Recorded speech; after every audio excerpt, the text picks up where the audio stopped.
Hey, what's up, besties? It's your girl E.Michelle, and I'm back with another video. Thank you so much for stopping by my channel. Make sure you click that subscribe button like right about now. If you loving these reviews that I'm doing, make sure you let me know. That's how I know. If you hit the subscribe button, you hit the like button, you hit the notification bell, all of that stuff lets me know that you're enjoying what I'm bringing to you. Okay, so Real Housewives of Atlanta season 10 episode 2, say yes to distress, should have been more like say yes to boring, because this episode was nothing. Like, they gave us the bare minimum. Okay, like, y'all know I come on here because I like to give y'all the tea, you know, what's going on, what happened in the episode, and it doesn't give us anything. But I'm gonna go ahead and go through it with the big stuff, because most of the stuff was just filler. I'm like, how y'all giving us filler episodes and the season just started? I'm not even understanding.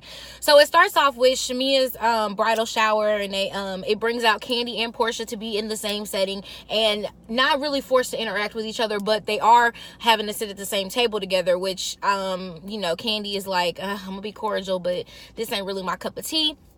But hey, they make it work. They are adults about the situation.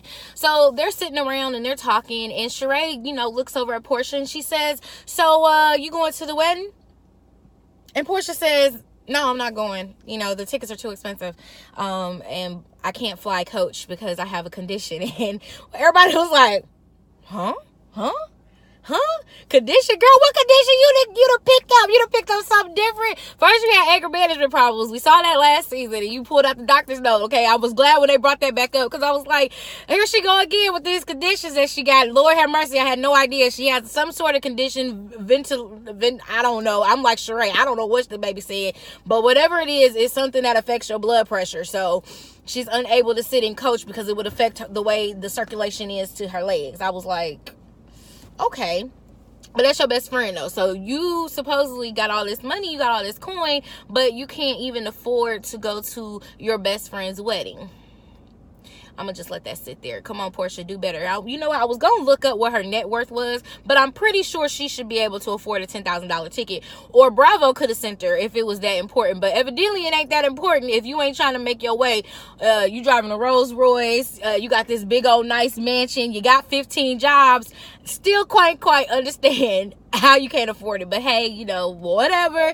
It is what it is. Not my best friend. So hey, I mean, I literally, my best friend had a wedding in Cabo San Lucas, and I was going to go. I was trying to make every effort that I could to go, but I just couldn't afford it at the time because I had some other stuff going on, and I let my best friend know that. But I don't got 15 million jobs. I'm just out here, just a single mama out here working an everyday job. You know what I'm saying? Like, I ain't out here with the coins. So if I was trying to make a way, I'm gonna need her to try to make a way too. I'm just saying. So they end up playing some games and stuff, and the games were kind of cute. That was a cute little scene. Shereé wins, putting the hot dog in the hole. A little raunchy but cute. You know, I hope if I ever have a bridal shower that my friends play that game. I thought that was really, really cute. I thought the overall theme of Shamea's bridal shower was cute too. It was like the derby, so everybody had on like the different hats and the real foo-foo dresses and stuff like that. I thought it was really, really cute. Very classic, very cute, but it looked hot because everybody in there was fanning, people was sweating. I'm like, so they ain't have no air conditioning here. Come on, Shamea, now get the air conditioning. But that's okay. That's okay. You know, it is what it is. So Shamea and Porsha end up having a conversation at the end of the party, because Porsha got a little upset by Kandi and her friend making fun of her doctor's note or whatever, and so they end up leaving, and Shamea and Porsha began to talk about, you know, kind of what's going on with their relationship, why she isn't coming to the wedding, how she felt about freaking frack, all of this stuff. It was okay, but I felt like this conversation probably had been had before, and they just replaying the conversation. It didn't seem like genuine, and I really feel like their relationship probably just won't ever be the same anymore, because she stuck up for frack and freaking frack. Was she frick? Was Porsha frick? Who was freaking frack? Y'all know I'll be forgetting. But anyways, Porsha stood up for what's the girl name? She not on the show no more. Y'all know who I'm talking about, okay? She stood up for her, and she was like, I never did that. I never chose sides between you and Kandi. I always held you down, you know. And she was like, Phaedra. There we go. Phaedra. Okay, so she was, you know, sticking up for Phaedra. But anyway, so that's pretty much what happened at the bridal shower. Nothing really deep. But Porsha does tell her, hey, you know, I did apologize to you before about this, and I really feel like we can move forward, we can move past it. And then that's kind of how the scene ended. I don't think any resolution was really solved or anything like that. So Cynthia is dating a 29-year-old photographer, and I'm here for it. Get your life, Stella. Stella had to get her groove back somehow. I'm here for it. I love it. What I didn't love was I was scared to tell and maybe this is a new generation.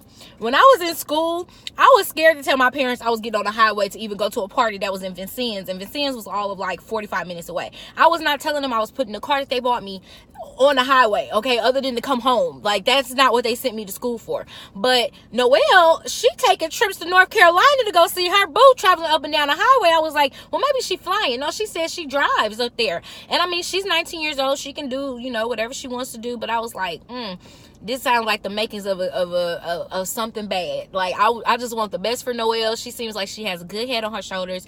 And college ain't for everybody. It's not. But if you can get a chance to get that experience, I would get the experience. I'm just like, oh, Noelle, baby, you can't be traveling 4 hours for the to get some love, and they ain't got no love in the ATL. She can't find love in ATL. She had to find it in North Carolina where her stepdaddy lives at. I was like, that's gonna be a thing in itself. You know, Cynthia was like, so I feel like you're gonna be moving to North Carolina. No, she's not moving to North Carolina, and you don't need to let her. She's too young right now. Let her enjoy herself. If she's taking these trips, let her have the fun that she's having, and hopefully she does get a chance to go to school so she can have something behind her name. It ain't all about the paper, but it's definitely something that you should get at least 1 year of an experience so you can say you did it. You know what I'm saying? That's just me. Maybe it's just me. All right, and then we got Shereé, and she's practicing her conversation that she needs to have with her kids about the domestic violence she went through. She was like, you know, last year all that stuff came out, and now she needs to kind of explain it to her kids because it's kind of just been that thing that's lingering. Apparently, she's seeing some sort of life coach. I was like, is she back on Iyanla? We're going to see her on Iyanla Fix My Life Part 2? Because I thought she tried to fix it before, and she went back to Bob, and it didn't work. So, now she's like, you know, I seen a life coach, and the life coach told me that I need to talk to my kids about it. So she has her friends come over, and they have a practice conversation. And I was like, I really think this event didn't really have to happen, because I'm like, you talk to your son about everything. I don't know about your other daughter, but you talk to your son about everything. Like, he was just a modeling and everything else. So I'm like, it couldn't have been that deep of a conversation because they already watched it play out on TV. It should have been nothing more than being like, hey, do y'all have some questions about your daddy putting his hands on me? That's pretty much it. Like, we don't need to harp on it. We didn't need this whole little episode, but I mean, hey, they needed something to say. Shereé needed something to do, a reason to go over Candy House. Did y'all see this bird that she brought over here? First of all, I said, oh, okay, Shereé, you shop at Kroger's too, because I get that dang old chicken, that rotisserie chicken, when I don't want to cook no meat, but I can make the sides or whatever. I grab that rotisserie chicken just like that, and I put it on the table, make it look like I made it. I sure do. Heck, I take that out to my grandma's house and have her make me some chicken salad. Matter of fact, that sounds like something I need to do today. But I couldn't believe that she actually brought that to somebody's house. I was like, okay, you could have just brought light refreshments. Like, who is this chicken gonna feed? Seriously. Like, it feeds me and my son, and like if my boyfriend or something like that, and his son, it'll feed us, but not a bunch of grown people. I don't know. Maybe it's just me. So yeah, that's pretty much the episode. I was looking over my notes. I did make a couple of notes this time, but that's pretty much the episode. It was boring. Didn't nothing happen. We didn't get no Nene lines. We didn't get no who was we missing? Kenya wasn't even on the show this time. I was like, this is boring. Y'all know me. When I get bored, I be like, I don't want to review it because people gonna be bored too.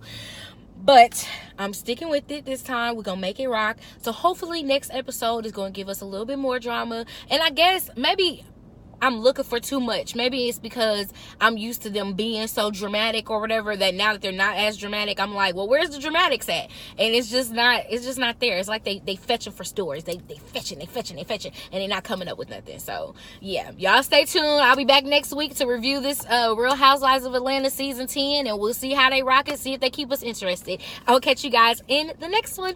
Mwah! KK, bye.